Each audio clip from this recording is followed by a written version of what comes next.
कहानी नंबर 64। गैर हाजिर कंधे। अरुण साहब अपने आप को भाग्यशाली मानते थे। कारण यह था कि उनके दोनों पुत्र आईआईटी करने के बाद लगभग 1 करोड़ रुपए का वेतन अमेरिका से प्राप्त कर रहे थे।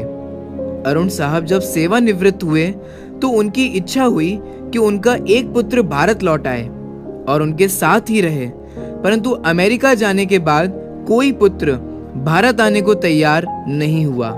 उल्टे उन्होंने अरुण साहब को अमेरिका आकर बसने की सलाह दी।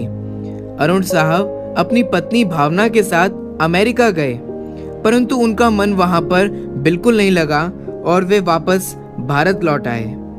दुर्भाग्य से अरुण साहब की पत्नी को लकवा हो गया और पत्नी पूर्णतः पति की सेवा पर निर्भर हो गई। प्रातः नित्य कर्म से लेकर खिलाने पिलाने, दवाई देने आदि का संपूर्ण कार्य अरुण साहब के भरोसे पर था। पत्नी की जुबान भी लकवे के कारण चली गई थी। अरुण साहब पूर्ण निष्ठा और स्नेह से पति धर्म का निर्वहन कर रहे थे। एक रात्रि अरुण साहब ने दवाई वगैरह देकर भावना को सुलाया और स्वयं भी पास लगे हुए पलंग पर सोने चल दिए। रात्रि के लगभग 2 बजे हार्ट अटैक से अरुण साहब की मौत हो गई। पत्नी प्रातः 6 बजे जब जागी तो इंतजार करने लगी कि पति आकर नित्य कर्म से निवृत्त होने में उसकी मदद करेंगे। इंतजार करते करते पत्नी को किसी अनिष्ट की आशंका हुई। चूंकि पत्नी स्वयं चलने में असमर्थ थी, उसने अपने आप को पलंग से नीचे गिराया और फिर घसीटते हुए अपने पति के पलंग के पास पहुंची।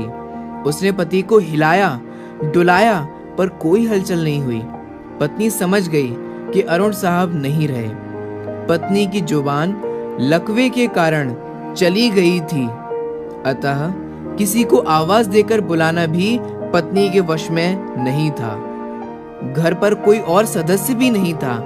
फोन बाहर ड्राइंग रूम में रखा हुआ था। पत्नी ने पड़ोसी को सूचना देने के लिए घसीटते हुए फोन की तरफ बढ़ना शुरू किया। लगभग 4 घंटे की मशक्कत के बाद वह फोन तक पहुंची और उसने फोन के तार को खींचकर उसे नीचे गिराया। पड़ोसी के नंबर जैसे तैसे लगाए।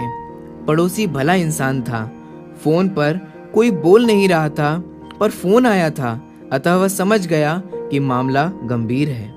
उसने आस पड़ोस के लोगों को सूचना देकर इकट्ठा किया।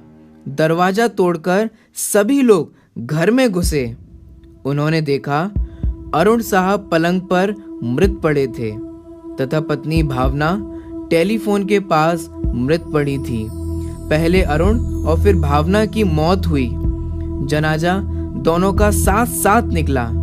पूरा मोहल्ला कंधा दे रहा था, परंतु 2 कंधे मौजूद नहीं थे जिसकी माँ बाप को सबसे ज्यादा उम्मीद रही होगी। शायद वे कंधे करोड़ों रुपयों की कमाई के भार के साथ अति महत्वाकांक्षा से पहले ही दबे हुए थे। अब अपनी बात पर आते हैं।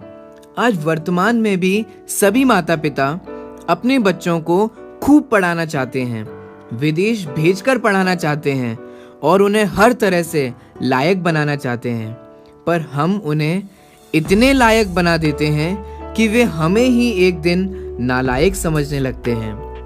क्या लाभ है ऐसे अति शिक्षित बच्चों का जो आपको अंत समय में धर्म की 2 बातें ना समझा सकें, आपका समाधि मरण ना करा सकें। इस कहानी में गलती मात्र बच्चों की ही नहीं है, बल्कि उन माता पिता की भी है, क्योंकि माता पिता ने ही बच्चों को ऐसी शिक्षा दी है, ऐसी शिक्षा को ही अच्छा माना है, इसको ही प्रोत्साहित किया है और धर्म, संस्कृति, सभ्यता, सदाचार आदि को ना अच्छा माना और ना इसे प्रोत्साहित किया।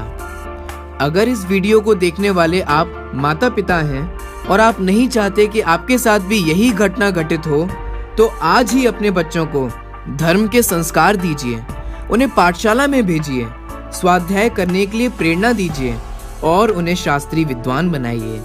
और अगर इस वीडियो को देखने वाले आप पुत्र और पुत्री हैं तो प्रण लीजिए कि आप कभी भी अपने माता पिता के साथ ऐसा नहीं करेंगे और उन्हें समाधि मरण कराने में निमित्त बनेंगे।